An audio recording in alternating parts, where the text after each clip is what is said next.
ఆ రోజు మీరు చూస్తే ఫ్యామిలీ ప్లానింగ్ లో చూస్తే అధ్యక్ష మళ్ళీ చెప్తున్నా 92, 93, 3 TFR 3%. అదే 98, 99కి 2.5, 97లో పాలసీ. ఆ పాలసీ వస్తాను 2002కి 2.2, ఈరోజు 1.5. ఇప్పుడు ఒకసారి నేను లాస్ట్ 16, 17 అనుకుంటాను వెస్ట్ గోదావరికి వచ్చాను. ఆ రోజు ఒక మీటింగ్ లో నేను మాట్లాడా ఫ్యామిలీ ప్లానింగ్ గురించి. ఒక రోజు పెట్టాం.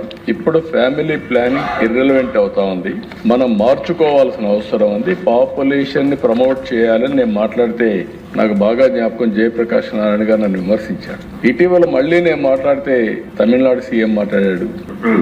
ఆర్ఎస్ఎస్ చీఫ్ అయితే భగవత్ గారు చాలా క్లియర్ గా 3 పిల్లలు ఉంటేనే ఈ దేశం రాబోయే రోజుల్లో సస్టైనబిలిటీ ఉంటుందని వారు మాట్లాడే పరిస్థితికి వచ్చారు. అందుకని అధ్యక్ష చైనా 1 చైల్డ్ అన్నారు, చాలా స్ట్రిక్ట్ గా ఇంప్లిమెంట్ చేశారు. ఒకసారి చైనాలో ఒక పాలసీ అంటే తూచా తప్పకుండా ఇంప్లిమెంట్ చేసే పరిస్థితి వస్తుంది. ఒకరికి అబ్బాయిలు ఉంటే ఒకరికి అమ్మాయి ఉంటుంది, ఇద్దరు కూడా మ్యారేజ్ చేసుకొని వెళ్ళిపోయారు. వాళ్ళు ఒక child or no child. Now diminishing population. ఒకప్పుడు ప్రపంచంలోని హైయెస్ట్ పాపులేషన్ చైనా, ఇప్పుడు highest population India. At the same time 2 TFR. 2 అంటే 2.1 ఉండాలి.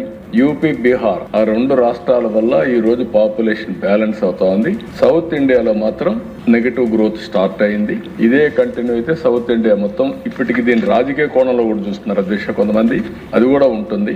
రేపు పార్లమెంట్ సీట్స్ వస్తే సౌత్ ఇండియాలో సంఖ్య తగ్గిపోతుంది, దీనివల్ల ఎట్లా అని కూడా మాట్లాడుతున్నారు. అది వేరే విషయం. నేను మాట్లాడేది భవిష్యత్తు కోసం మాట్లాడుతున్నాను. అవి ఎట్లా ప్రొటెక్ట్ చేసుకోవాలనో ఆ విషయాల్లో మాట్లాడదాం. ఒకప్పుడు మనందరం మాట్లాడేది ఒకరు ముద్దు, ఇద్దరు ఓకే, ముగ్గురు వద్దు. ఆ రోజు మనం అందరం ఇదే స్లోగన్ మాట్లాడాం.